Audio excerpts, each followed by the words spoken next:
एक बहू ऐसी भी सुंदर विचार। एक बहू ऐसी भी माँ जी, ये 5,000 रुपये आप अपने पास रखिए। ये बोलते हुए बहू ने को 5,000 रुपये दिए। सास और बहू अपने ऑफिस के लिए निकल गई। सास का एकदम से गला भर आया। भरे गले से बोली, बेटी, मुझे इतने पैसे का क्या काम है? माँ जी, 1 महीना हुआ है हमें इस नए घर में आए। मैं रोज देख रही हूँ आपको कितनी चीजों के लिए पैसे लगते हैं। आप सब्जी लेती हो, फल लेती हो, कामवाली भी कभी आपको पैसे है। आप रोज सामने वाले गार्डन में घूमने मांगती जाती हो। आपका कुछ खाने का मन हुआ या कुछ खरीदने का मन हुआ तो आप ये 5,000 रुपये अपने पास रखिए।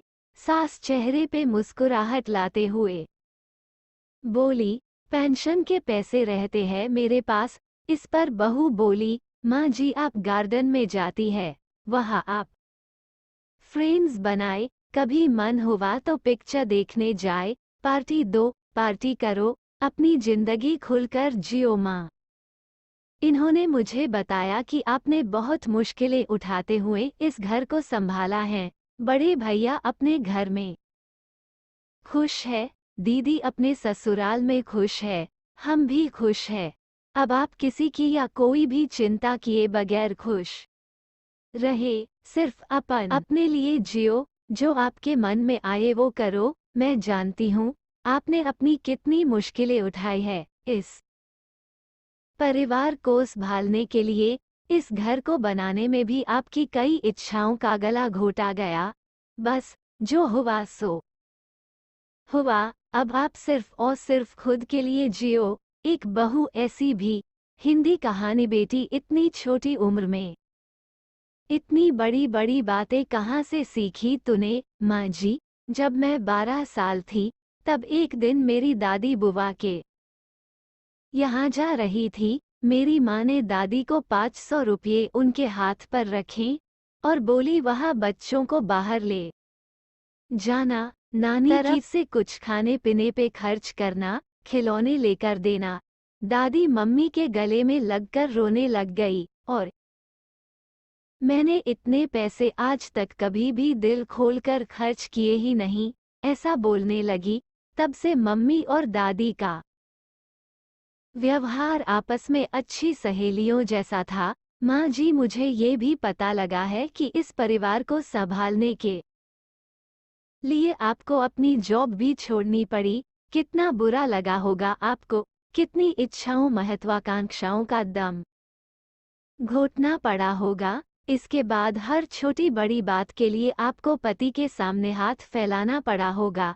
तब पति भी उपकार किया फैलाना पड़ा होगा। तब पति भी उपकार किए जैसे पैसे दिए करते थे। माँ जी, आज से आप आपकी पेंशन को खर्च ना करें। पेंशन के पैसे अपने पास ही रहने दीजिएगा।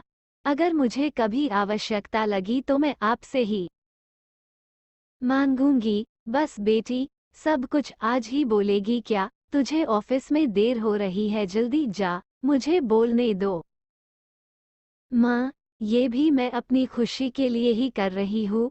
मेरी माँ हमेशा कहती है कि 16-18 घंटे घर में काम करने वाली महिला को कोई समझता ही नहीं है। लेकिन तुम अपने सास की मेहनत को ध्यान में रखना। प्यार बोओगी तो प्यार ही उगेगा। सास ने दबदबाई आंख से बहू को गले लगाया और आंखों से ओझल न हो तब तक दरवाजे में खड़ी रही। बहू के आने पर मैं इस घर की चारदीवारी में बंद के रह जाऊंगी ऐसे सोचा था, पर बेटी तूने तो दरवाजा खोलकर मुझे बाहर का आसमां। किसी की बेटी हमारे घर की बहू है और हमारी बेटी किसी घर की बहू है। हमारी बेटी के पास ही लौटकर कर जाने वाला है जो व्यवहार हम अपनी बहू के साथ करेंगे। एक बहू ऐसी भी